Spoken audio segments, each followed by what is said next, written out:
La notion de droit. Tout d'abord, il convient de souligner que le droit est un produit de la société. Il régit les relations entre les individus, les groupes, les communautés et les institutions.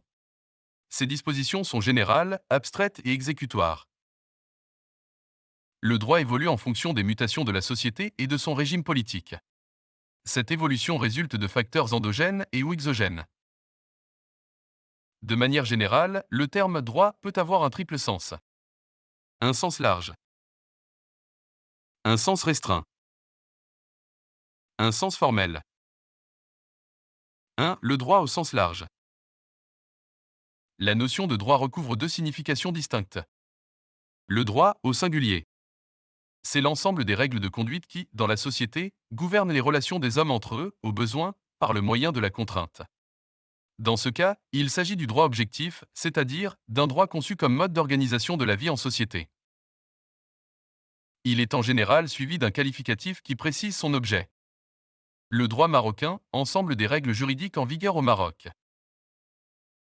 Le droit constitutionnel, ensemble des règles juridiques relatives aux institutions grâce auxquelles l'autorité s'établit, se transforme ou s'exerce dans l'État.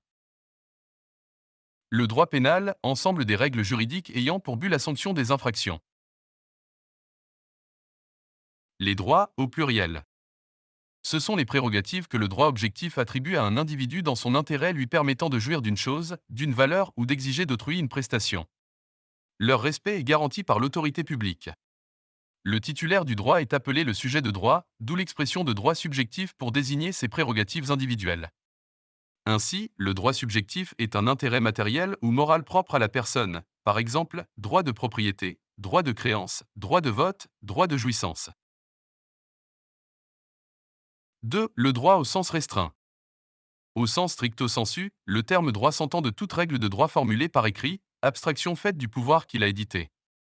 Dans ce sens bien précis, le terme droit est synonyme du mot qanun, conçu comme un corps de règles juridiques, qui a pour objet de régir un domaine limité et bien déterminé, comme par exemple le domaine du droit maritime, le droit aérien, le droit civil ou le droit pénal.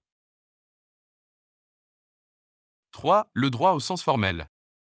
Le terme droit pris au sens formel désigne tout simplement la loi, c'est-à-dire une loi formulée qui est l'œuvre du pouvoir législatif, le Parlement. Ainsi, selon l'article 70 de la nouvelle Constitution marocaine, la loi reste tout texte voté par le Parlement. Donc, la loi est l'expression suprême de la volonté de la nation.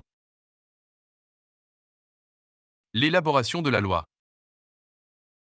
L'élaboration de la loi passe par 4 étapes essentielles à savoir. 1. La proposition. 2. Le vote. 3. La promulgation. 4. La publication. 1. La proposition. Selon l'article 78 de la Constitution, l'initiative de la proposition des lois revient concurremment au chef du gouvernement et aux membres du Parlement. Le texte qui émane d'un parlementaire se dénomme une proposition de loi et celui qui est présenté par le chef du gouvernement s'appelle un projet de loi. 2. Le vote.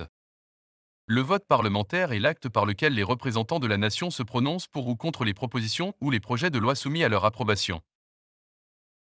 Après son adoption par le Parlement, le texte est soumis au roi pour l'approuver et le promulguer. 3. La promulgation. Dès que la loi est adoptée par le Parlement, elle est soumise au roi pour son approbation. En droit constitutionnel, la promulgation est l'acte par lequel le chef de l'État constate officiellement l'existence de la loi et la rend exécutoire. 4. La publication. La publication est l'acte par lequel le texte de loi doit être porté à la connaissance du public. Dès que la loi est promulguée, elle sera publiée au bulletin officiel, elle devient obligatoire pour tous les citoyens marocains, et à partir de ce moment, personne ne peut prétendre ignorer la loi.